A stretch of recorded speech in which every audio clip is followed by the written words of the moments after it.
Terima kasih banyak saya bisa silaturahmi kembali.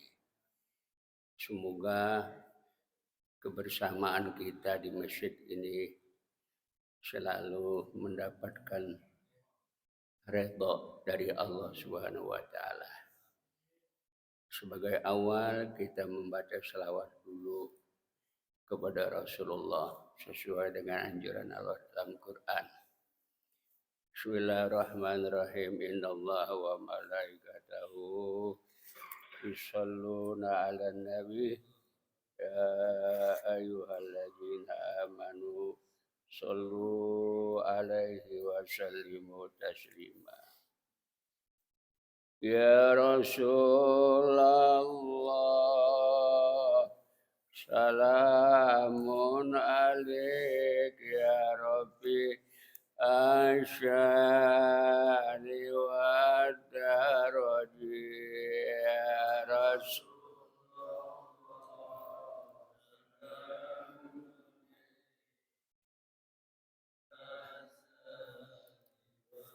Kullu baitin antasa inuhu laisa muhtajan ila suruji ya Rasul.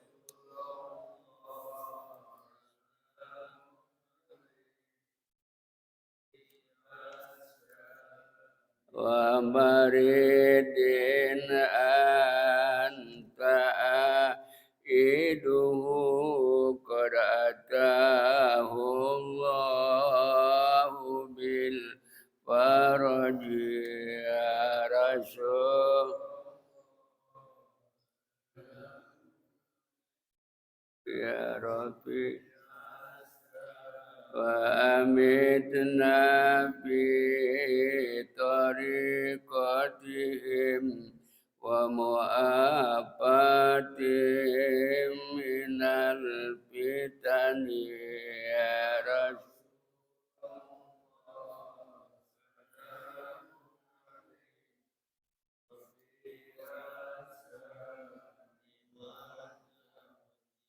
Jazakallahu khairal jazaa ya muniral kauni bil balaji ya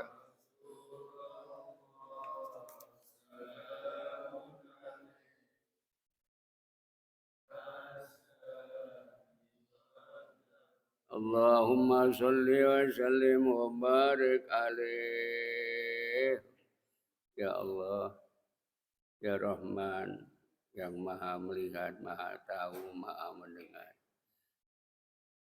Kehadiran kami bersama adalah semata-mata ingin mensiarkan ajaran-Mu, ingin memberikan rasa tulus ikhlas sebagai rasa syukur kami kepada Engkau atas karunia-Mu. Mudah-mudahan Engkau selalu memelihara dan melindungi kami dalam kehidupan sehari-hari. Dan Engkau wafatkan kami kelak dalam husnul khatimah. Ya Allah bihadhihi niyah al-Fatihah. A'udzu billahi minasyaitonir rajim. Bismillahirrahmanirrahim. Alhamdulillahirabbil alamin. Iyyaka na'budu wa iyyaka nasta'in. Shiratal ladzina ghairil maghdubi 'alaihim. Baik Bapak Ibu, kemarin bulan yang lalu sampai di mana pelajarannya? Mengenai air. Oh, air. Baik. Sekarang air yang bekas diminum suami atau air yang bekas diminum suami, istri, atau bekas guru kita, atau bekas teman. Bolehkah kita minum dari bekas dia? Karena kebiasaan saya dulu, kalau guru habis ngajar tuh saya berebut minumannya.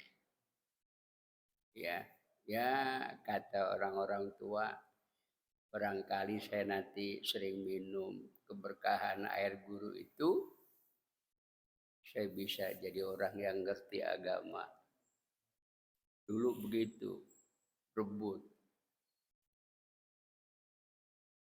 Nah, sekarang dari sisi hukumnya, ya, meminum bekas istri atau suami disebut dalam bahasa Arab as-su'ur. Su'ur itu definisinya wa ma baqiya fil ina ba'da syurbi, yaitu sisa air yang ada di gelas atau di tempat apapun setelah diminum orang lain. Sisa mananya. Sekarang yang pertama, syu'urul adami, bekas minum orang. Teman, orang tua, saudara, istri, anak, suami. Kalau kita minum bekas air itu, dalam hukum, wa huwa tahirun minal muslimin. Itu hukumnya suci. Kalau bekas minuman orang, mukmin. Orang muslim, suci. Termasuk wal kafir, wal junub, wal haid. Termasuk bekas minum orang kafir, orang yang junub, termasuk juga bekas istri yang lagi sedang menstruasi. Ya. Soal geli itu nomor 2, ya. Tapi hukum boleh. Nah, ini supaya tahu. Istri saya itu kalau habis minum, dia suka minum. Tapi yang lebih sering ada jamaah saya, Pak Haji Soleh. Setiap saya bekas minum kopi atau apapun, habis ngaji, ada sisa, saya suka nanya dia. Ustaz, nih diminum lagi enggak air? Udah enggak minum lagi. Kenapa emang saya mau? Bekas saya. Enggak, diambil aja dia minum. Kopi kayak apa. Begitu. Orang masih hidup sampai sekarang. Mana udah tua ngaji jadi sakit dia. Udah tua usianya. Udah punya cucu. Tapi kalau ngaji, begitu dia. Minum bekas dia. Ini menandakan suka dan cinta bekas minuman siapapun yang kita minum. Itu menunjukkan hubbul. Al-hubbi nafsi. Yang dianggap dia senang. Cinta kepada dirinya yang minum. Itu punya nilai. Nilainya al-hub itu kasih sayang atau cinta. Itu membuahkan pahala. Begitu. Bekas orang kafir. Namanya orang kafir enggak sholat, enggak apa. Kalau kita mau minum ya boleh. Kan saya bilang kalau geli itu urusan nomor berikutnya. Tapi hukum boleh. Ada seorang laki sangat sayang sama istrinya. Bekas minum istrinya selalu, Bu udah nggak diminum nih, enggak apa, aku minum ya. Bekas aku Pak, nggak apa-apa, bekas kamu. Kamu kan selama sama Papa belum ada bekasnya. Benar nggak? Kamu selama sama Papa belum ada bekasnya. Ya udah, minum. Tapi istrinya bangga dalam hati, cuma dia tidak nunjukkan kebanggaan. Hatinya kadang-kadang bilang, ya Allah suamiku, pas aku minum masih diminum. Tanda hub cintanya, asyadul hubbi. Tanda dia sangat cinta. Nah itulah yang harus kita dapati seperti itu. Kira-kira ibu bapak ada yang begitu? Ada ya? Syukur. Nggak usah malu-malu, ya aja. Ustadz, istri saya udah tua, udah 78, boleh nggak bekas minum? Boleh. Ya, biar udah tua boleh, tanda apa? Kasih sayangnya. Apalagi bini kita masih 25 tahun. Wah. Iya. Lebih enak tuh minumnya ya, Neng. Minum ya. Iya, lagi. Kan enak manggilnya. Neng, minum ya. Kalau diminum bekas nggak apa-apa. Tuh. Itulah rasa cinta. Rasulullah suka begitu. Bahkan kalau mau mandi itu istrinya dia bopong ke kamar mandi. Kita kan belum pernah bopong bini.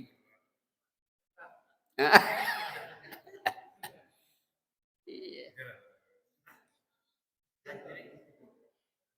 Ya kanda Rasul, aku mau mandi dulu ya. Mau mandi. Udah. Dibopong, dibawa kamar mandi, dibukain. Haram nggak? Kagak boleh. Laki boleh mandiin bini, bini boleh mandiin laki kalau mau. Iya, jangan pikir malu melaki karena kecil aja. Jangan ngomong begitu orang cinta mah. Karena saya juga suka begitu. Neng, abang mau mandi nih. Tolong gosokin belakangnya. Begitu. Cuman kagak dibopong saya. Cuman dipegang, digosokin ke sabun belakangnya. Karena kan belakang susah kita gosok. Itu rasanya hati girang, banget digosokin mau bini sambil mandi. Tuh. Enak ya? Gede lu, kasih sayang tuh pahalanya gede. Saya pernah mandi di kolam renang berdua sama bini, saya bopong dia mandi.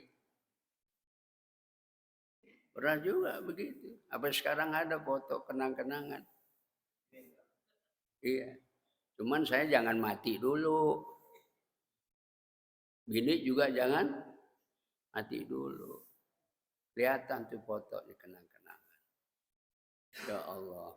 Bapak, Ibu, kalau kita menanamkan menurut Quran mawaddatan warahmah, cinta dan kasih sayang, itu dua tuh.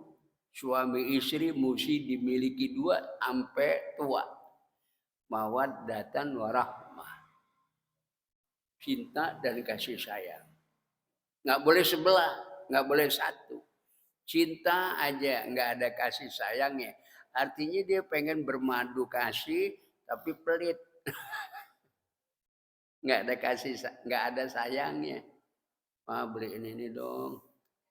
Aduh, nggak usah deh, gitu-gitu dibeli tuh.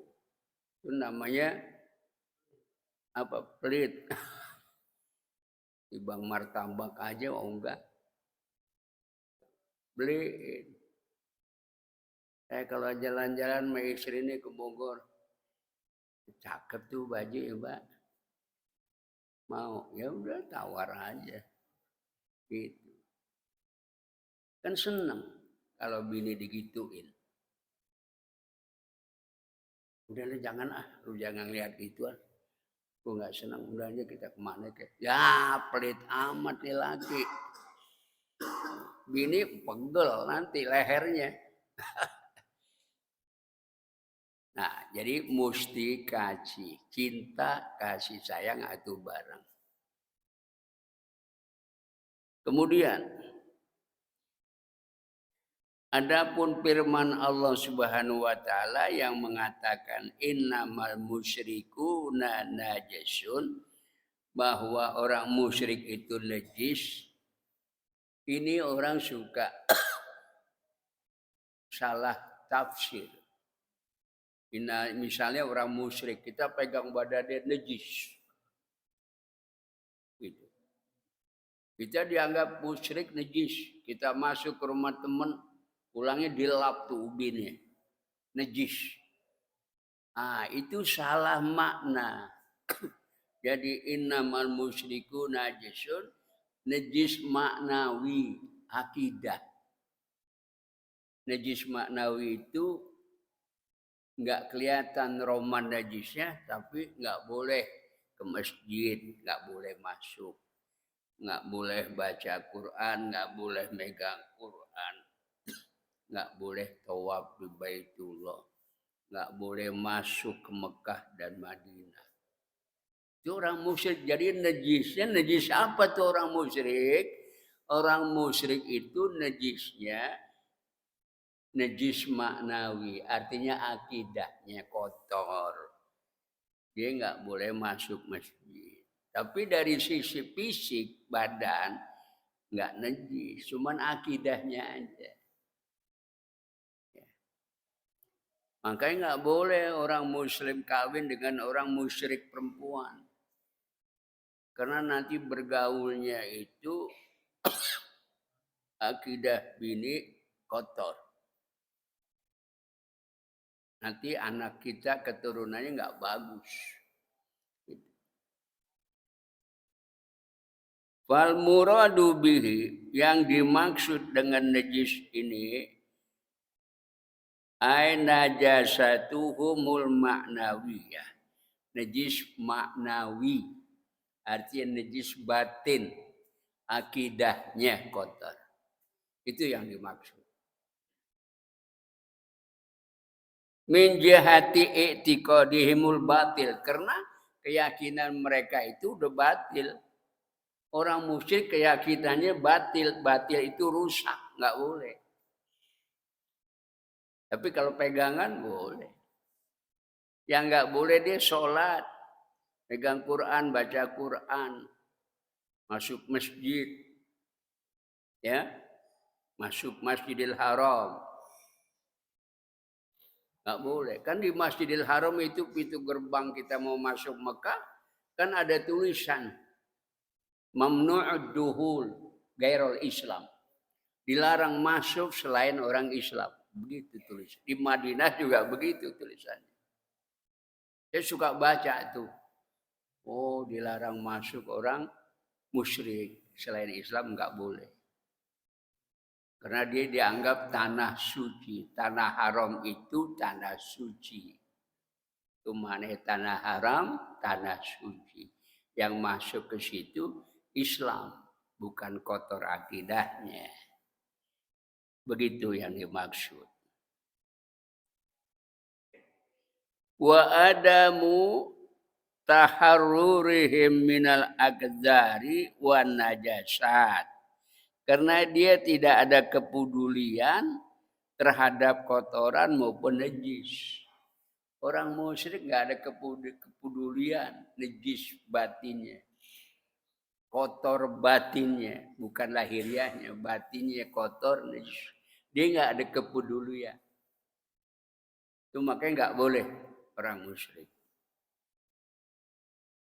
La anna a'yanahum wa abdanahum najisatun. Bukan karena ya fisik badannya itu najis, bukan. Badan mah enggak. Orang Islam yang lain paham. Dari mulai nama Lemkari sampai terakhir LDII itu, kita masuk ke tempat dia nih, entah pulang dicuci. Celana dia jatuh, kita pungutin, dia lihat, entah dicuci lagi. Itu kenapa? Bodoh namanya. Orang bodoh banget begitu. Jangan dianggap dia intelek. Itu saking bodohnya memahami hukum syara seperti itu. Ya.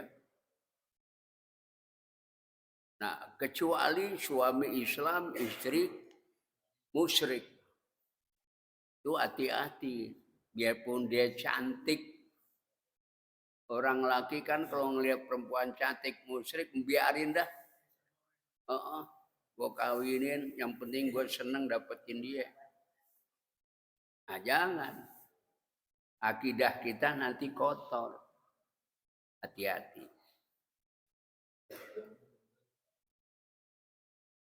Wa qad kanu yukhalitunal muslimin. Terkadang mereka bergaul sama orang Islam. Dia kafir, musyrikin. Bergaul sama kita, ngobrol, main, makan, bisa begitu. Nah, tapi itu katanya tidak najis lahiriahnya. Perempuan juga gitu kita senang, tapi dia musyrik, kita pegangan, nggak najis. Tapi kalau nikah, harus, wajib dia. Karena saya sudah ratusan orang ngislamin. Islamin orang udah ratusan, nikahin siri udah ratusan. Saya. Karena sekarang kalau kita mau ke KUA, ribet aturannya. Iya. Jadi larinya ke kita, Pak Ustadz saya mau nikahin. Ya ada, asal ada wali, ada syarat dan rukunnya. Boleh aja. Nanti baru saya bikinin surat keterangan nikah siri. Pakai kop surat, stempel, tanda tangan, saksi, udah. Kemudian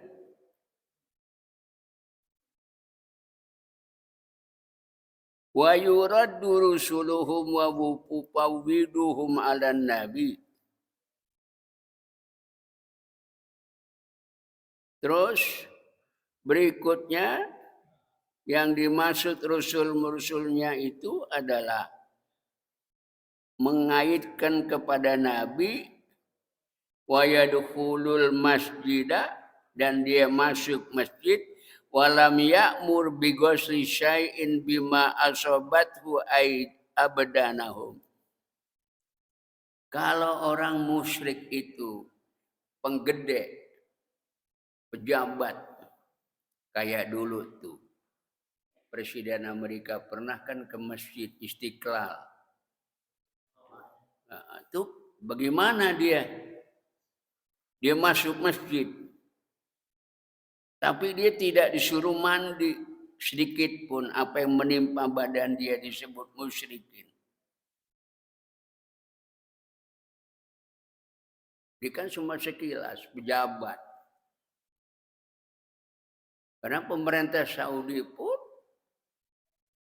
orang musyrik itu yang mau silaturahmi ke pemerintah Saudi nggak pernah ke masjid. Cuman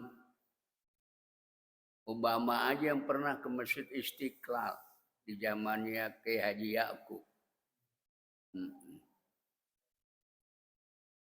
Ya apa dia diem deh, nggak usah ngelarang deh. Gitu. Di pejabat presiden kan kalau sedikit darang kan jadi omongan. Laron nyamuk wartawan tuh sampai ke Amerika.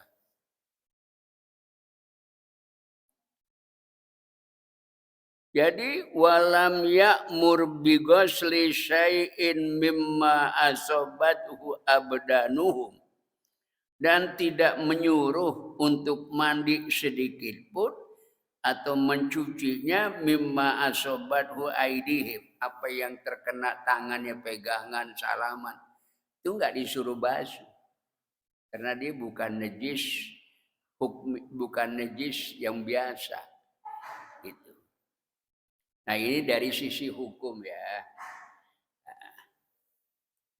Aisyah mengatakan, meriwayatkan hadis Nabi, kuntu asyrabu wa ana haidun. Aku pernah minum sedangkan saya lagi menstruasi. Fa unawiluhun Nabi. Lalu Nabi mendapatkan air bekas biniknya yang diminum. Fayadha'ubahu, lalu dia minum, ditaruh di mulutnya, ala wadibihi, di mana mulut Nabi, diminum. Nabi jadi pernah minum bekas minuman bininya. Tandanya Nabi cinta dan sayang sama bini. Itu begitu. Bapak harus begitu deh. Biar kata udah tua bini kita. Yang namanya tetap tuh bini, tetap kita harus ada cinta, kasih, sayang. Itu pahalanya besar loh. Menanamkan cinta, kasih sayang kepada istri, kepada laki yang udah tua, pahalanya besar. Benar. Nanti kita bisa ketemu lagi sama bini kita di akhirat. Walaupun yang mati laki duluan atau bini duluan, ketemu. Di mana ketemunya dalam hadis? Itu disebut syukul liqa. Pasar pertemuan. Pasar pertemuan artinya tempat orang-orang nanti nabi, rasul, ulama, orang soleh, kita, orang tua, anak, saudara, ketemu nanti. Iya. Makanya jangan takut ditinggal mati bini. Pasti ketemu kalau cinta.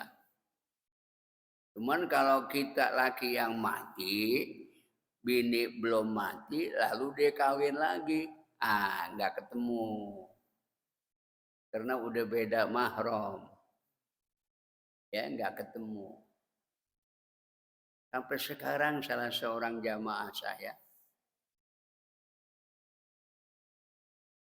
pergi haji sama istrinya. Sampai di Mekah mau kamar mandi, mau pergi ke Arafah, jatuh, pleset, meninggal. Bininya masih muda, sekel, putih. Wow, macan tuh bini. Orang Citeureup. Orang Citeureup. Sampai sekarang teman kerja suami itu mau ngelamar, dia nggak mau. Iya. Enggak. Terima kasih. Saya pengen sama-sama dengan suami nanti di akhirat. Tuh perempuan kalau udah cinta sama laki. Enggak luntur, biar lakinya udah meninggal. Kan mesti begitu. Laki juga mesti begitu. Ini meninggal. Luntur enggak? Luntur. Milarian deui cenah cek Sunda teh. Nyari lagi. Tapi kalau laki nyari lagi, tetap bini yang duluan mati itu tetap bininya. Nah, itu dia tuh. Tetap bininya dia. Kenapa? Sebab si laki di dunia aja boleh masna wa sulasa wa ruba.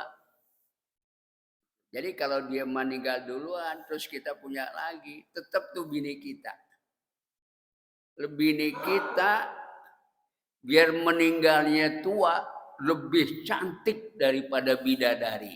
Ibu nggak percaya kalau ibu sama suami cinta sampai tua. Biar udah tua nanti di akhirat ibu lebih cantik dari bidadari. Emang kenapa tuh bisa begitu? Bidadari nggak disuruh ibadat. Enggak, dia cuma diciptakan buat kita nanti.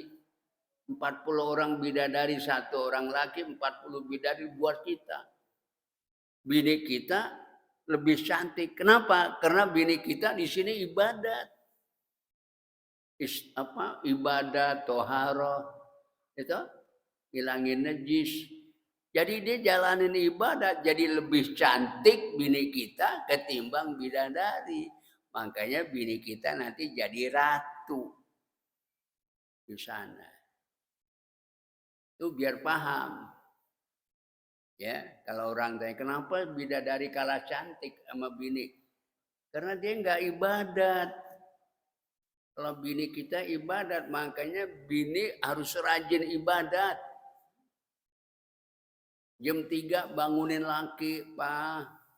Udah jam 3 bangun, mandi, sholat kayak tahajud, baca Quran gitu. Itu bini kita cakep banget nanti di akhirat. Karena kita yang dia punya ilmu akhlak agama cantik, ditambah ibadat lebih cantik daripada bidadari. Ibu kan mau cantik banget nanti. Udah pasti. Pengen ngelihat suami ini yang ibadat juga ganteng. Ganteng lihat suami, ya Allah suamiku baru ketemu di akhirat. Kumpul, ganteng banget. Kalau suami yang ibadat, yauma tabyaddu wujuhu wa taswaddu. Jadi ada orang yang bersinar, ada orang yang kelam, gelap. Wa ammal ladzina biyaddat fa fi rahmatillah. Orang yang putih jernih fisiknya itu dalam rahmat Allah. Wa ammal ladzina swadat ujum akafartum ba'da imanikum. Ini orang yang hitam kelam fisiknya, ya karena apa? Ya karena dia itu kufur, nggak beriman. Itu perbedaannya. Jadi kita ngelihat laki, ya Allah, laki gue keling amat. Laki gue keling amat, jelek. Ya orang kufur. Tapi sisi lain laki yang taat, jernih, bening. Iya enggak? Itu bini saya sama saya sayang, Pak. Sayang. Karena saya jernih, bening. Jernih, bening. Tapi kelihatan nggak tuanya? Ya kelihatan. Cuman jernih. Sayang. Ini udah kurus, peot, burek. Ya Allah ngeliat laki gue kayak buat kokak. Iya.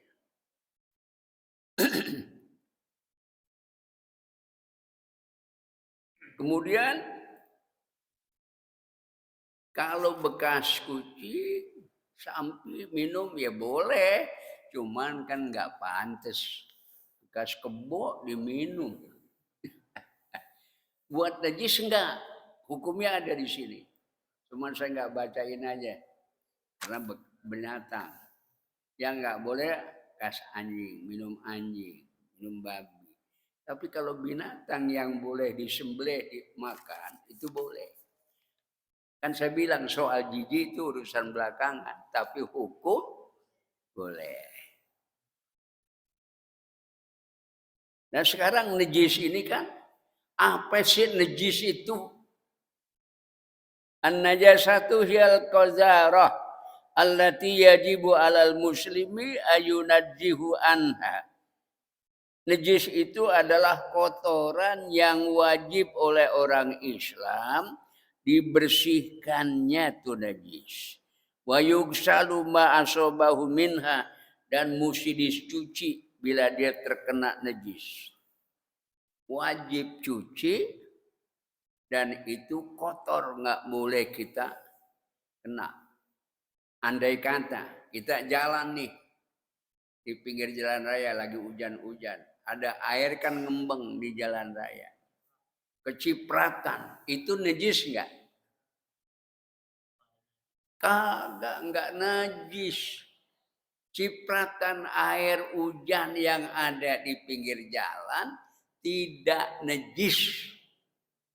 Ya, itu biar tahu hukumnya.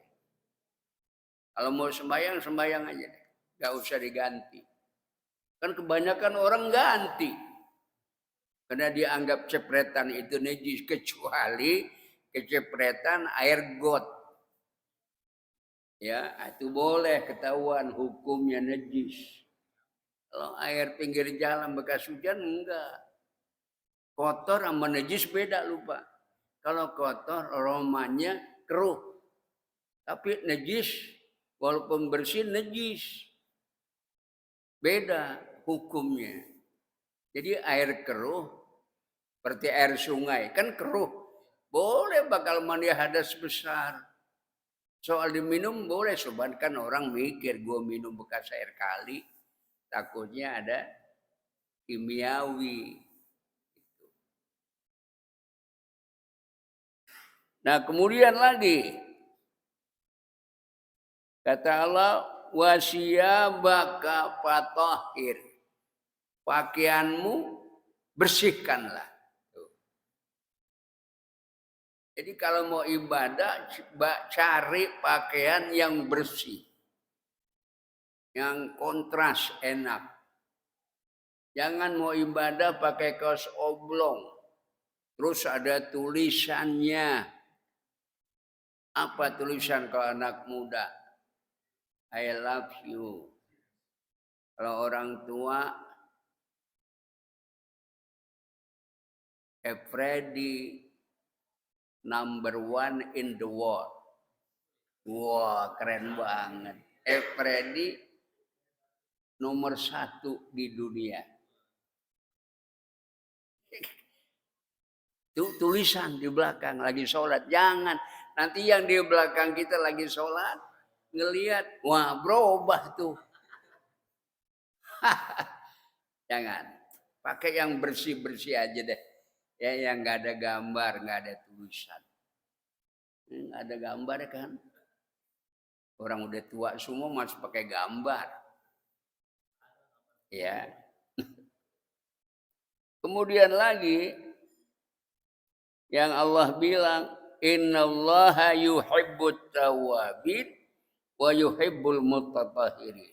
Dalam surah Al-Baqarah 222. Allah itu suka sama orang yang tobat dan suka sama orang yang bersuci. Bersuci itu bukan mandi ngebersihin najis aja. Ngambil wudhu, mau kerja, mau dagang, mau tidur, ngambil wudhu, itu namanya orang bersuci.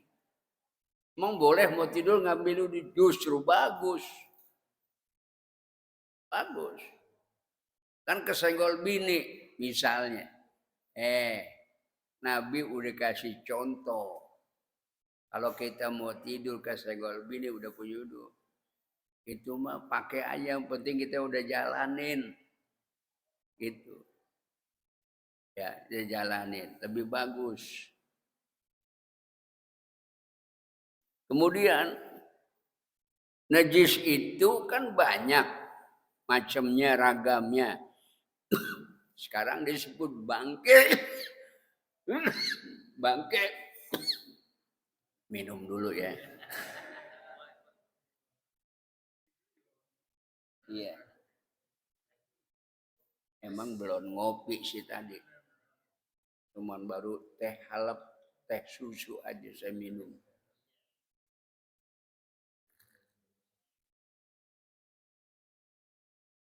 Enak juga nih bikinannya. Ya orang diseduhin. Mayit. Kalau manusia Bapak, kalau yang namanya mayit bahasa Arab dalam ilmu fikih itu bangke. Bangke. Nah, kalau kita meninggal jangan disebut mayit. Disebutnya apa? Jenazah. Ya. Karena mayit dalam bahasa ilmu fikih itu bangke. Jadi yang bagus jenazah. Apa sih jenazah? Jenazah itu raga. Setelah terpisah roh dari tubuh. Nah tubuh kita tuh namanya jenazah. Jadi niat kalau mau nyalatin usolli hadhil janazah arba'at takbiratin fardhal kifayah lillahi ta'ala. Itu jangan disebut usolli ala hadhil majitati. Emang bangke. Yang bukan bangke itu 3. Manusia, ikan, belalang. Itu nggak jadi disebut bangke. Selebihnya oleh bangke. Maka manusia itu disuruh dirawat. Matinya aja dirawat. Matinya dirawat. Dimandiin biar bersih. Udah bersih diwuduin. terus dilap, dipindahin, dikasih kain putih, dikasih bedak, dikasih pewangian, tuh mayit. Sampai itu mayit manusia meninggal itu harus dibersihkan, dirapikan pakai parfum. Ya. Terus diapain lagi? Dibungkus, disolatin. Kenapa manusia itu mulia, terhormat di sisi Allah dengan dalil, apa dalilnya? Walaqad karramna bani Adam. Sungguh telah kami muliakan manusia itu. Jadi harus diurus kematiannya. Itu udah mati dirawat, dimandiin, diwuduin, didandanin, dibungkus. Apalagi hidup. Kalau orang udah hidup, jam 3 bangun, mandi. Lap, terus pakai pakaian, kasih parfum. Sholat ya. Bini juga begitu. Laki dekat bini, emak, harum banget. Nanti bini dekat lagi, harum pak. Ya ilah itu. Karena enak begitu. Daripada bau dage.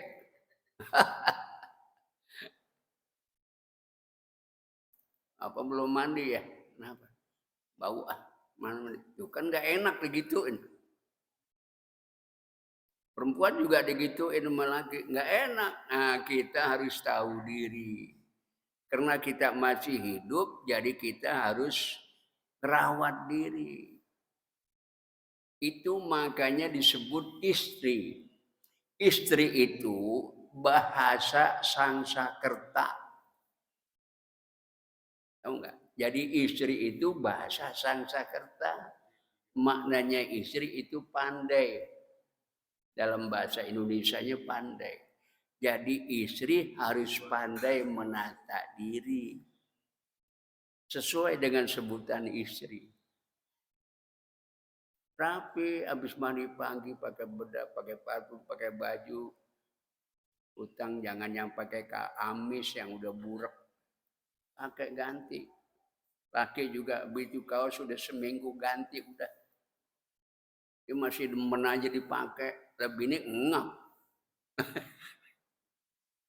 Bini ngap deketnya. Macet napasnya dia. Kasih yang keren. Itu manai istri dalam bahasa Indonesia pandai. Jadi istri pandai menata rumah tangga, pandai menata dirinya. Pandai menata pergaulannya. Itu baru sebutan istri. Kalau suami itu juga bahasa Sangsakerta. Artinya payung. Jadi suami itu payung, maknanya suami itu menaungi, melindungi istri. Tuh. Keren nggak? Menaungi istri, melindungi istri, menjaga istri. Begitu. Jangan bini gedek. Wah, gedek malu. Nah, bininya digituin. Kan kalau situ digituin sama bini kan nggak enak. Jadi payung, menaungi, melindungi bini. Jangan sampai bini susah. Jangan sampai bini ngambek. Jangan sampai bini apa itu? Bingung. Jangan sampai. Itu bahasan suami dalam terjemah bahasa Indonesia payung. Begitu maknanya. Kan udah tahu tuh mana istri sama suami begitu. Kemudian itu kata Rasul, kalau itu bangke wahia mamata hatpu anpihi, yaitu binatang atau apapun yang mati yang sudah aimin garitas tanpa disembelih. Kalau binatang sakit nggak disembelih mati itu udah bangke. Tapi kalau disembelih dulu, menyebut nama Allah, suci, boleh kita makan. Ada yang disembelih, tapi nggak nyebut nama Allah, agak sah juga. Ini Islam diajarin sama agama begitu. Jangan lupa yang ciptain makhluk. Jangan lupa menyebut nama Sang Pencipta. Begitu disuruhnya, diajarin akhlak kita sama Allah Subhanahu wa taala. Ma quti'a minal bahimati wa hiya hayatun fahuwa mayyitah. Apa yang terpotong dari seekor binatang yang dia awalnya hidup, itu disebut bangkai. Hidup awalnya, kemudian terpotong. Contoh, kaki kambing kelindes, putus. Maka yang putus kakinya itu udah jadi bangkai, walaupun sejenak kejadiannya. Jadi yang terputus bangkai. Kalau orang motong ayam, ketajaman pisau putus. Tapi kalau dia udah baca bismillah, bukan bangkai, sah. Cuman ketajaman pisau jadi putus. Ya, bukan bangkai itu. Kalau ini bangkai udah putus, nggak sebut nama Allah. Termasuk kita berhubungan suami istri, udah nyebut nama Allah, makan, minum, buang air besar, selesai kudu menyebut nama Allah. Kapan aja aktivitas kita, dari hal pribadi sampai hal umum, itu jangan lupa nyebut nama Allah. Supaya berkah. Kemudian rawahu Abu Daud wa Tirmidzi. Riwayat hadis ini oleh Imam Abu Daud dan Tirmidzi. Kemudian wal amal ala hada inda ahli ilmi, dan pengamalan ini harus orang yang ngerti ilmunya. Orang yang belajar cara motong, hukum motong, itu harus pelajari. Pisaunya juga syarat tajam. Bapak golok saya ini sampai sekarang udah tahunan. Udah nggak dipakai-pakai motong. Dulu mah pakai motong. Asal kebok udah diginiin. Lentang. Besok saya masuk. Terus udah. Tajam banget. Tapi sejak saya usia nambah udah nggak motong-motong lagi. Tapi masih ada pisau. Dari mulai pisau motong, pisau ngerat, pisau ngeset, pisau bacok tulang. Komplit. Masih. Kalau minjem boleh. Kalau di sini di bulan haji motong, minjem. Boleh. Tapi yang buat motong jangan buat macok tulang. Kemudian Mayyitatus samaki wal jarad, bangkai ikan dan balang, fa innaha tahiratun, dia hukumnya suci. Itu ikan, udah 2 hari 3 hari bau, biar kata bau, kalau ikan tetap suci hukumnya. Adapun soal senang enggaknya bau itu urusan kedua. Enggak dimasak bau. Sebetulnya kalau orang Padang bisa tuh. Pinter dia barang yang bau. Diolah dulu jadi nggak bau. Begitu. Tapi kalau yang nggak pinter ngolahnya tetap bau. Saya kan suka makan kepala kakap tuh. Iya. Senang saya kepala kakap. Ada yang pinter nggak bau. Cuman saya belum nyobain yang di jalan alternatif Cibubur. Itu rumah masakan Padang dari Medan. Kakapnya gede-gede. Belum ke situ. Yang lain mah udah. Udah. Karena saya tukang kuliner. Sama bini. Itu. Kemudian ikan nama balang suci Hadis Nabi bilang apa? Uhilla lana maitatani wadamani. Dihalalkan untuk kami 2 bangkai dan 2 darah. Amal maitatani, adapun yang disebut bangkai, falhud, ikan, wal jarod, balang, itu halal. Wa amad damani 2 darah, pelkabet hati, watuhal jantung. Hati sama jantung boleh dimakan walaupun dia darah. Itu kata Rasul begitu.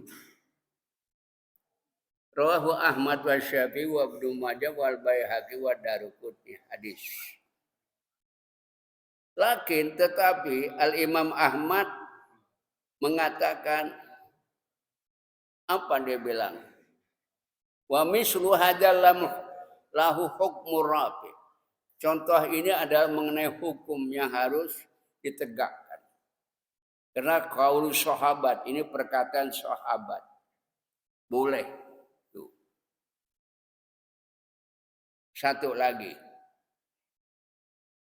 Mayyitatun malada malahu syailun, bangkai yang tidak ada darahnya yang mengalir, kan nama seperti semut, wanahal seperti tawon dan lainnya, kan tuh nggak ada darahnya, nyebur ke masakan sayur kita, kecoa nyebur mati, cicak kecebur mati, najis nggak tuh?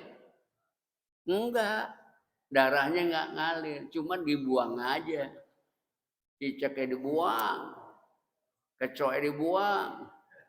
Ya, adapun soal geli urusan kenapa? Berikutnya. Tapi hukum boleh cicak kecebur di masakan kita, lalu dia mati, halal. Bukan cicak yang halal, sayurnya boleh.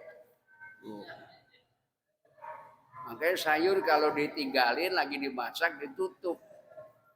Tapi nanti kalau udah deket sayur baru dibuka. Supaya jangan ada cicak nyembur. Gitu. Jadi fa innaha tahiratun. Itu kecoa, semut, ya tawon itu suci kalau dia nyembur mati. Kalau tikus gimana? Wah. Buang sayurnya. Sayurnya buang dah. Jangan dihirup juga. La ilaha illallah. Itu bekas tikus masih dihirup aja.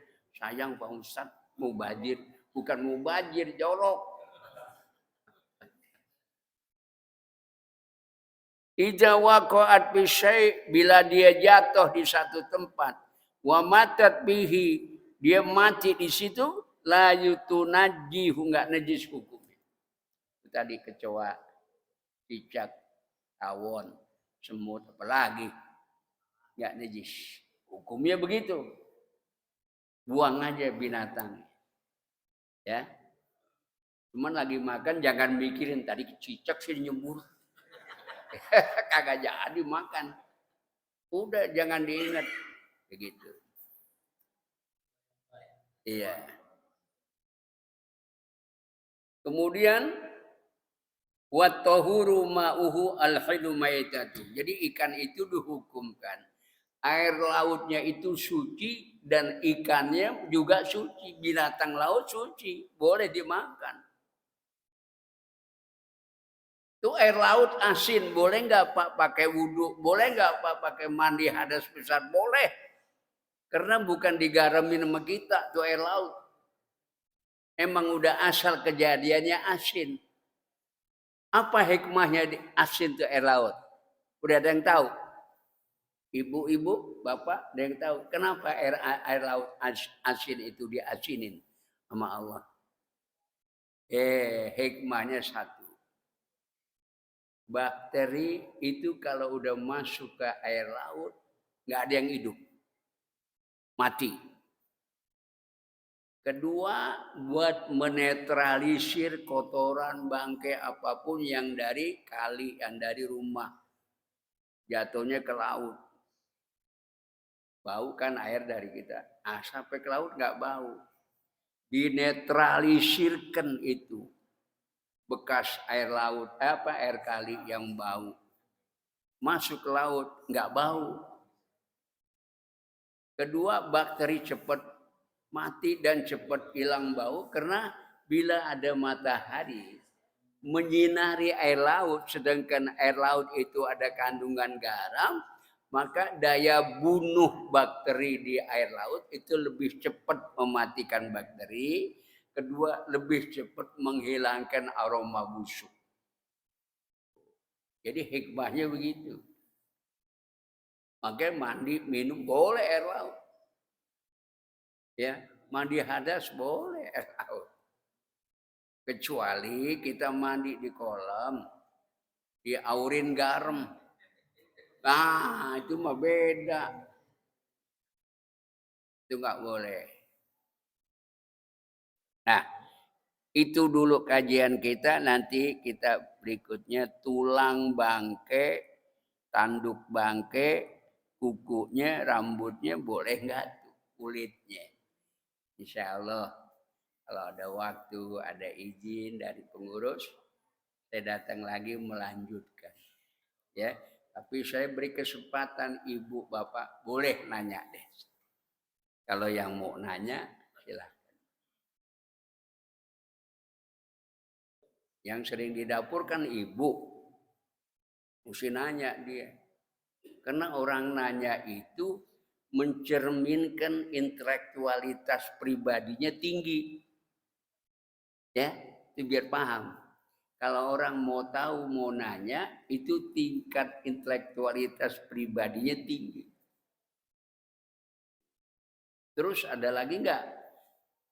Kalau jenius, pintar, itu akalnya bagus, otaknya. Gitu. Tandanya dia tuh pintar.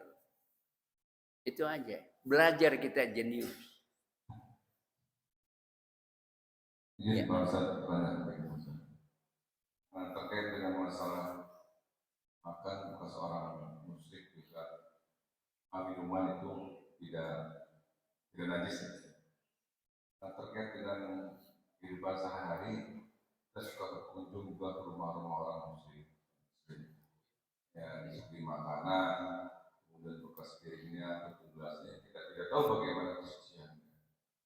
Ya, mungkin aja dari mana dia masuk makan babi, kita nggak tahu kan, anjing kita nggak tahu. Nah, jadi kita makan ini, gimana dengan dosa seperti itu? Ibu tuh perhatian, gimana makannya? Kadang kalau atau enggak gitu misalnya. Dasar untuk tidak menimbulkan keraguan bagi kami. Terima kasih. Itu binatang ya. Coba ulah. Iya.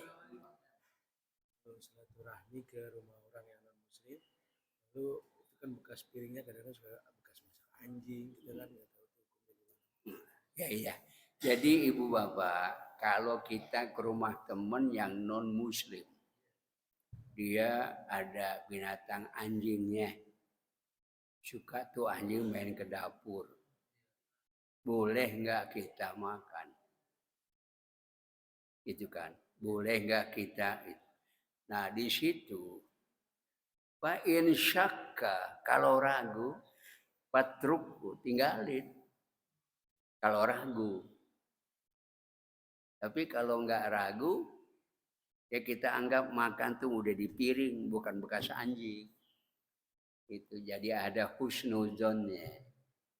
Tapi kalau bisa, kan kecewa nanti temen yang non muslim, kita disediain apa nggak pernah dimakan. Kecewa, itu menyakiti temen. Itu. Tapi makan sedikit aja deh, baca bismillah dulu. Ya, untuk menghapus, menghilangkan keraguan dan hukumnya. Baca bismillah. Ini misalnya ada makanan. Bismillah deh. Karena apapun yang haram dibismillahkan bersih. Ya, suci. Ayam dipotong kalau udah dibismillahin suci.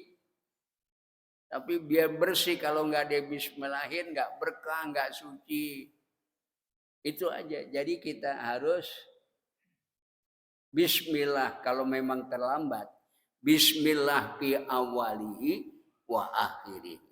Dengan nama Allah sebagai pemula dan terakhir. Ya, boleh. Jadi kalau memang perasaan kita ragu, sekali itu kita datang. Selanjutnya jangan datang. Karena nanti akan mengganggu keyakinan. Itu aja. Kalau ragu, besoknya jangan datang. Biar sekali ini saya sebut nama Allah. Bismillah makan. Ya, tapi kan nggak mungkin tuh anjing ngacak-ngacak ke dapur. Ya, ngacak-ngacak ke dapur, nggak mungkin gitu. Cuman ujon kita, rumah teman ada anjingnya, itu yang satu malaikat nggak bakal masuk ke rumah itu. Satu. Kedua, kita di situ ada hukumnya, hukum apa namanya, ragu. Ya, hukum ragu. Nggak boleh kalau ragu. Bab Nabi bilang, da'ma yuribuka ila ma la yuribu. Tinggalkan yang ragu, cari yang tidak ragu. Kalau ragu tadi di rumah teman, ya udah jangan. Namanya syubhat. Ya, hati-hati. Mendingan main ke rumah saya, Pak. Kagak ada gubuk. Mau kopi ada, mau liong ada, kapal api ada, apa aja deh. Iya. Mau nasi uduk ada, tapi saya nggak jualan. Cuman ada aja di kampung saya gitu. Makanya kalau datang jangan siang. Siang saya suka ngayap sama bini. Bener. Ini pengen ngayap ke Bogor. Pengen makan sate itu. Pak Rebing. Sate Pak Rebing. Itu dagingnya daging domba. Enak. Masakan. Itu kambing bukan dibakar. Di open. Bersih, empuk. Sopnya juga begitu. Cuman tinggi harganya. Sekarang udah 70. Tuh satu daging kambing 10 biji, satu porsi 70. Kalau sopnya 40. Itu baru makan sendiri. Kalau makan berlima, habis kantong gua.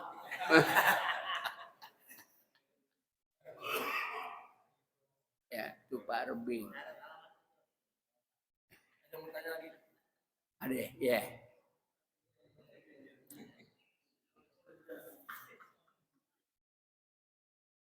Assalamualaikum Pak Ustaz, berkaitan dengan pagi hari Pak Ustaz. Ya. Kalau kita makan di rumah tetangga, kan kita dicicipi nggak enak. Kalau saya minta dibungkusin Pak Ustaz, itu gimana Pak Ustaz? Itu pertama. Terus yang kedua, kalau ada makanan, kita ada makanan, terus di dalamnya ada lalat atau minuman juga ada lalat, itu apakah dilanjutkan atau hanya kita lihat aja? Terima kasih. Ya, sampai Neng mari. Nah saya ya maklum kupingi kudu disambung dulu. Apa itu? Makanan kalau ada lalernya aja itu dilanjutin apa gimana? Oh gitu. Makanan yang ada Udah. laler. Makanan yang ada laler. Kan laler termasuk yang nggak ada darah. Dia nyebur ke sayur aja buang lalernya, jangan melaler ditenggak. Nah, iya, buang lalernya minum dah. Makanan juga begitu. Cuman kan kata ilmu kesehatan kalau laler hijau itu kan suka nemploknya tempat kotor. Lalu kalau dia menjol tempat kita makan, itu kalau kita lihat kaki laler dengan alat mikroskop serem, banyak kotorannya. Tapi makan aja deh kalau doyan. Iya kalau doyan, tinggal ngegesuh laler. Ya enggak? Di rumah saya suka ada juga laler hijau karena di nggak jauh dari rumah saya tuh ada sampah-sampah yang dikelola sama tukang sampah, suka baunya ngambreng. Itu komplain saya. Nggak apa-apa kalau bekas tempokan laler. Cuman kalau laler hijau, gesuh aja. Atau makanannya tutupin dulu. Ini sebagai akal, kita mencari yang terbaik, tutupin. Itu, sama plastik ya, sama kertas. Ya, tapi kalau bekas laler mencrot, walaupun kata ilmu kesehatan dulu, itu suka membawa penyakit. Penyakitnya mencret, mules. Itu mah sekarang enggak. Kan kita ada jalur lain. Makanya itu habis makan yang begitu, minumnya air putih yang anget-anget, agak angetan. Jadi dia kotorannya enggak di usus, langsung dilibet di perut besar. Itu. Sebab kalau cuma makan minumnya kurang, takutnya nanti bakterinya itu nempel di usus. Kan usus kita kalau kurang minum suka banyak pada nempel di dinding usus. Nah itu yang suka apa namanya? Bakteri suka nempel. Jadi kalau kita sering minum, itu insya Allah usus kita tuh dindingnya licin. Dia nggak masuk itu. Langsung ke perut besar. Di perut besar kan nggak pernah diem, dia giling aja. Biar selama kita masih napas, dia menggiling aja 24 jam. Itu, banyak minum. Insya Allah selamat. Ya. Memang kalau ngelihat pelajaran biologi tentang laler, ceritanya serem. Ya, tapi kalau kita udahlah, pokoknya bismillah aja udah. Insya Allah nggak apa-apa. Saya aja musim COVID, pulang umroh 19 tahun 2019, nggak pernah pakai ginian sampai gini hari. Iya, malah yang ribut pakai ginian mati duluan.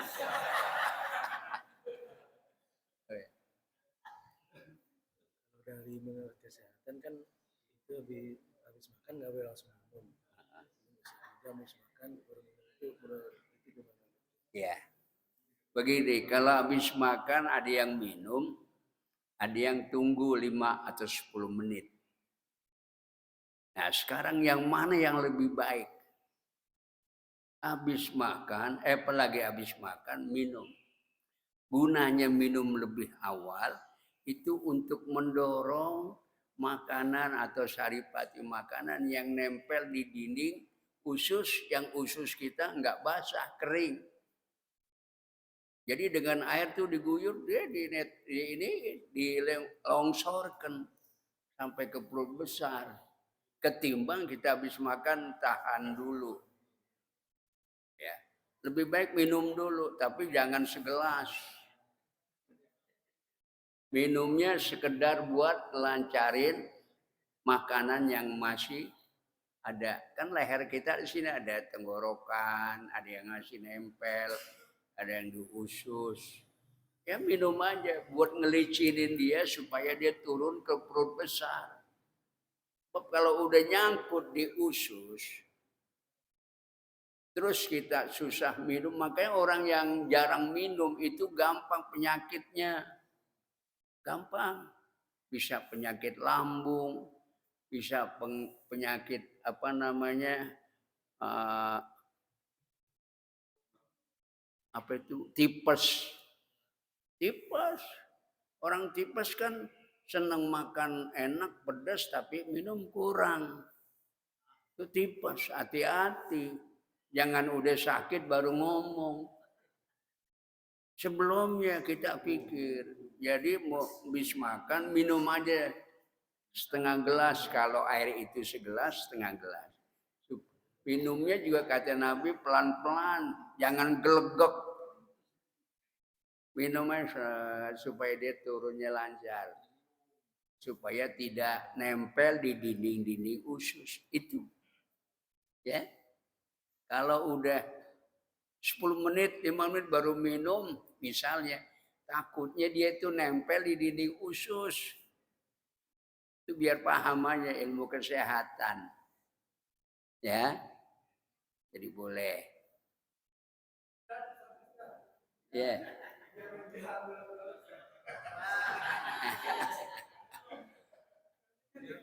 Ibu sabar ya, Ibu sabar. Satu lagi Ustaz, mohon maaf, dalam satu segi kita harus memuliakan sahabat non muslim. Tapi dalam surat Al-Maidah seperti yang kita sudah tahu, itu kita tidak boleh menjadikan orang non muslim sebagai pemimpin. Gimana pencerahan Ustaz? Terima kasih. Juru nyampe, dia tukang juru nyampein. Biarin munar mandir pahalanya gede. Apaan? Memuliakan teman yang non muslim, tapi kan gimana hukumnya kalau kita memilih pemimpin non muslim, kalau kita menghargai bagaimana itu hukum? Begini, kalau menghargai teman yang non muslim boleh, ya itu agama nggak fanatik sampai begitu. Boleh kita menghargai teman. Tapi kalau memilih pemimpin yang non-muslim, itu dilarang sama Allah. Ya. Dilarang sama Allah memimpin orang yang non-muslim jadi pemimpin. Tapi kita yang merasa muslim mau jadi pemimpin, kudu pinter.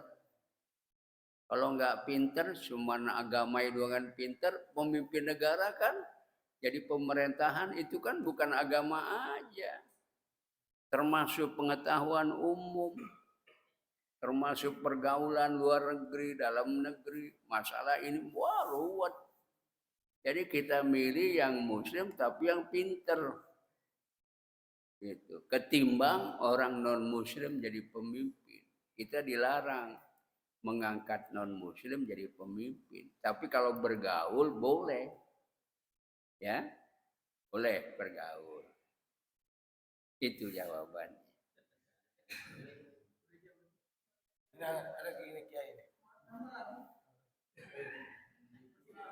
Ini kaitan dengan masalah yang terakhir mengangkat orang itu bukan jangan muslim. Permasalahan faktanya banyak. Banyak kita angkat pejabat-pejabat yang muslim. Banyak yang melakukan pelanggaran masalahnya. Banyak yang korupsi rata-rata orang muslim semua yang besar. Kira-kira bagaimana Ustaz? Terima kasih.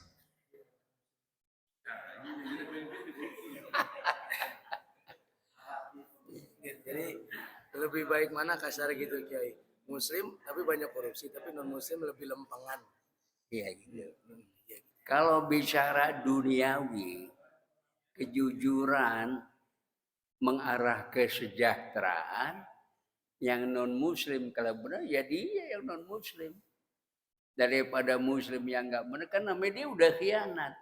Dia khianat sama Allah, dia khianat sama dirinya, dia khianat sama rakyatnya. Yang mendingan yang non muslim.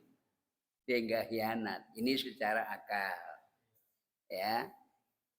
Kalau secara aturan, kalau bisa yang muslim, cuman kudu pinter. Pinter ilmu politik, ekonomi, ya, ngerti budaya, ngerti politik, dan semua harus ngerti. Orang mau jadi nomor 1 harus begitu. Jangan dia dari militer, gua harus jadi militer, terkejam. Kan orang militer mah emang dasarnya itu keras. Jadi nanti giliran rusuh timbul pikiran, gua harus keras nih, kalau nggak keras berabe. Keras. Memang ada sisi-sisi yang boleh keras. Ada kalau udah terlalu mengkhawatirkan negara. Itu boleh keras. Ya. Andai kata keras ada yang ketembak, itu udah wajar lah.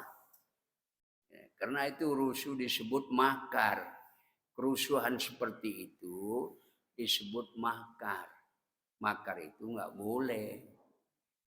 Cuman sayangnya nih kan kita punya wakil di DPR. Itu mau masuk nggak boleh, itu yang salah. Mau masuk ngomong, saya mau masuk, mau ketemu perwakilan saya di DPR, saya ada maksud begini.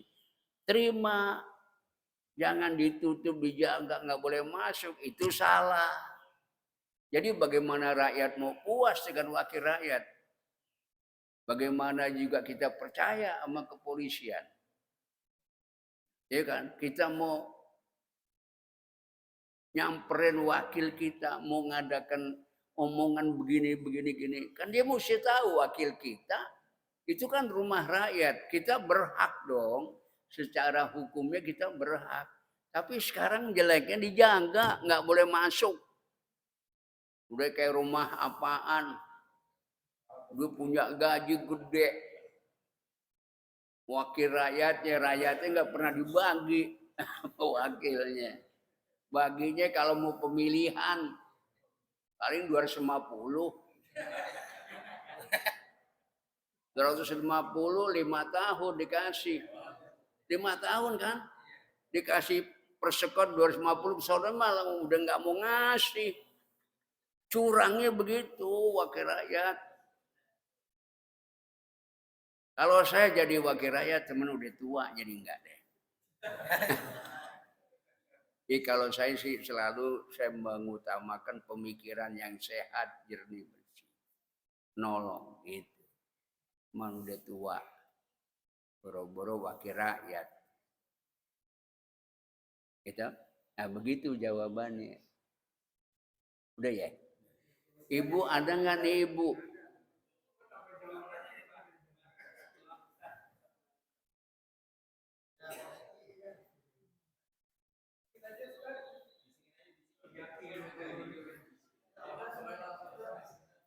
Assalamualaikum warahmatullahi wabarakatuh. Begini Pak Ustadz, tadi Pak Ustadz menyinggung masalah untuk suami dan istri, ya Pak Ustadz.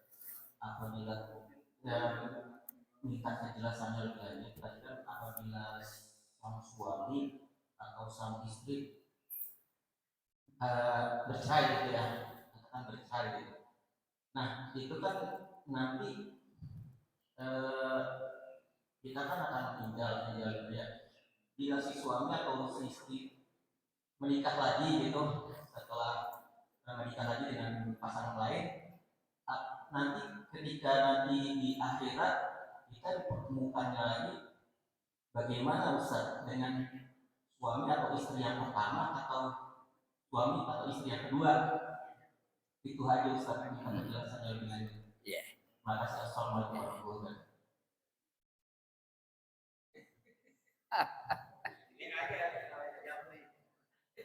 Tenang aja, ntar ada komisinya. Orang yang nikah lagi nih Pak Kiai ini. Apa namanya? Yang pertama kan mau istrinya meninggal, terus dia kawin lagi. Nanti yang di akhirat itu ketemunya sama istri yang pertama kah, istri yang kedua kah, terus Gitu. Jadi ini cerita bini meninggal. Terus dia kawin lagi atau cerai. Kalau bini yang meninggal duluan, terus si laki kawin lagi, tetap itu bininya ketemu nanti. Ya, karena dia putusnya bukan bercerai. Dia putusnya karena ajal ketentuan Allah meninggal. Dia bisa ketemu, masih hak nanti dia jadi bini kita. Walaupun kita udah nambah satu lagi. Ya. Hah? kalau bercerai mati. Kalau bercerai hidup. Kalau bercerai hidup, dia bini hulu atau menggugat cerai lakinya. Ya kagak bakal ketemu. Karena namanya udah bercerai, bukan mati. Ya tinggal kita mau dia mau mati, mau bercerai.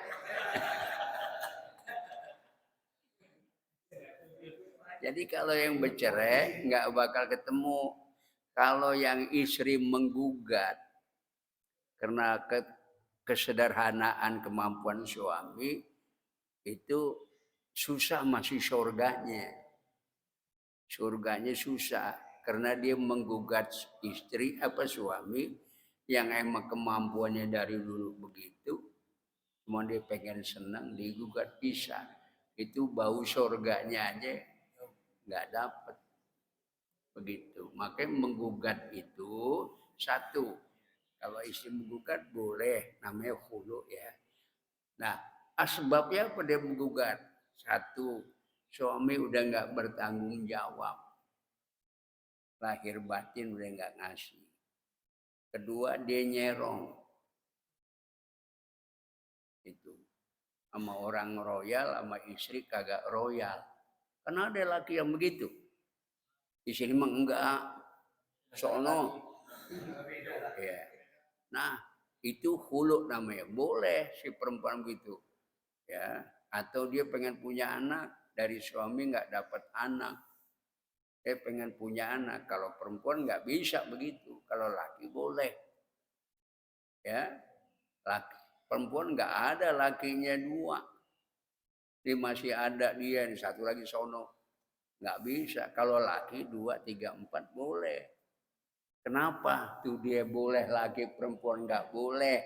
Ah begini, ya secara apa namanya contoh. Ini perempuan namanya Tuti misalnya. Misalnya dia lakinya 3. Mamat masuk, Udin masuk, Dudung masuk. Nah ini kan antara sel jantan 1 dengan 2 dan 3 berkelahi dong. Sel jantan mah bisa berkelahi, ribut dia, berkelahi. Nah yang menang hidup, yang kalah mati busuk. Mati busuk. Sel jantan bisa mati. Kalau udah mati busuk. Ya. Dia ketika maka yang terjadi busuk tadi itu kebusukan ngendapnya tinggalnya di rahim perempuan. Nah, otomatis si perempuan itu lama-lama yang disebut kebusukan sperma itu disebut sipilis. Maka sumber penyakit sipilis walaupun dari 3 laki tapi tempatnya di perempuan, di rahim. Maka si perempuan itu bisa disebut menyebar sipilis. Gitu. Ya. Penyakit sipilis itu penyakit yang bahaya. Itu kalau perempuan lakinya 3. Kalau laki 1, bininya 4. Ini lakinya 1, bininya 4. Si Indun masuk. Si Neneng masuk. Ya. Si Papat Popat masuk. Atu ya nggak ngapa-ngapa. Karena tidak ada sel-sel jantan yang bergabung di situ. Asli dia selamat. Si perempuan bersih, si laki bersih. Nah, itulah makanya agama bilang masna wa sulasa wa ruba, dibenarkan begitu secara hukum biologi dan hukum kesehatannya begitu. Kalau perempuan laki 3 habis tar.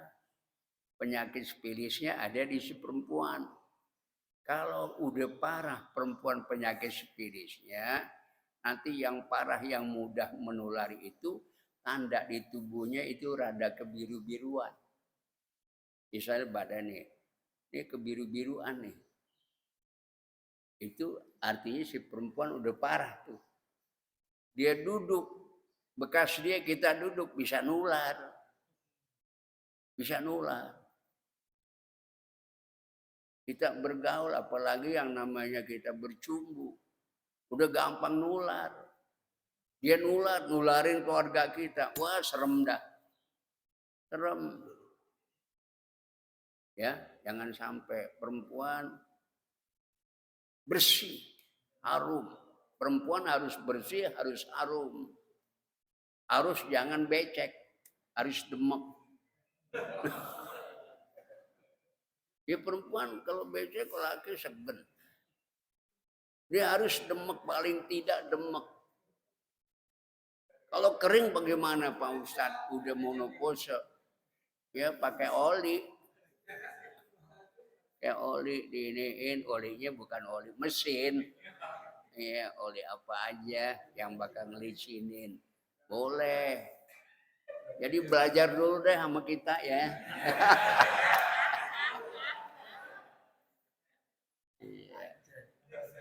Iya. Kalau kita masalah apa namanya? Saya kan guru saya naik El Tobing. Iya, pakar seksiolog. Ya, naik El Tobing. Dulu di pos kota sering tuh diberitain. Orang apa dia tahu. Orang datang ngomong gini-gini dia tahu penyakit. Makanya sampai sekarang saya orang nanya begitu, udah makanan saya. Iya, tapi nggak pernah nyobain. Ya, cukup ya. Mudah-mudahan ibu kita semua yang hadir dikasih sehat. Jangan punya rasa bosan. Kalau udah timbul rasa bosan, nggak aman iman kita. Iman yang nggak aman kalau udah bosan. Jangan ada bosan ya. Semoga Allah berkati kita. Al-Fatihah. A'udzubillahi minasyaitonirrajim. Iyyaka na'budu.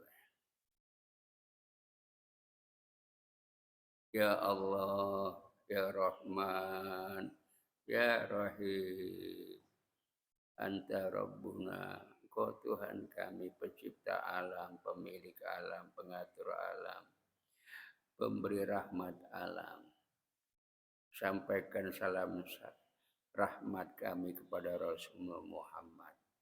Ya Allah, ampunilah dosa-dosa kami yang ada. Berilah kami sehat selalu, jauh penyakit, jauh bala, jauh fitnah, jauh dari segala cobaan yang berat dalam kehidupan kami sehari-hari. Berkati ya Rabb umur kami, istri, anak, cucu kami, dan rezeki kami. Berkah ya Allah, agar kami keberkahan itu membawa kebahagiaan dan kesehatan. Ya Rabb alaika tawakkalna wa ilaika anabna wa ilaikal masir. Anta waliyuna fid dunya wal akhirah. Tawaffana musliman wa alhiqna bisyolihin. Wa sallallahu alaihi wasallam Muhammadin wa ala alihi wa sahbihi wasallam. Walhamdulillahi rabbil alamin. Assalamualaikum warahmatullahi wabarakatuh.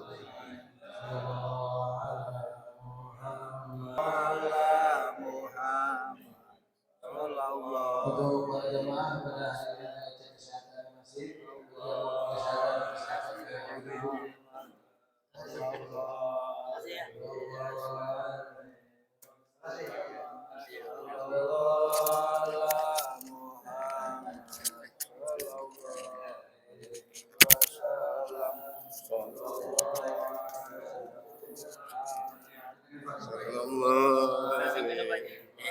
Terima kasih.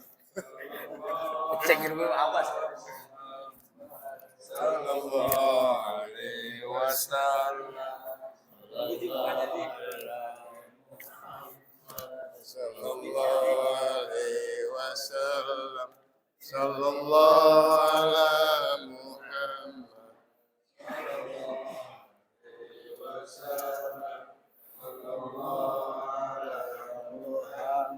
Sallallahu alaihi wasallam. Sallallahu ala Muhammad. Ya Rabbi salli wa sallim. Allahumma salli wa sallim wa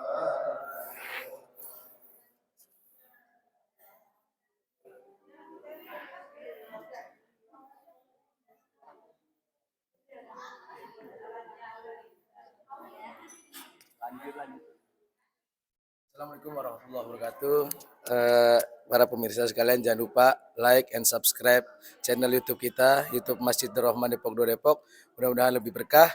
Malam Minggu saksikan ada peringatan Isra wal Mi'raj Nabi kita Muhammad SAW sekaligus suruhan akbar di masjid kita ba'da salat Isya. Terima kasih. Tunggu di tayangan kami. Semoga berkah. Assalamualaikum warahmatullahi wabarakatuh.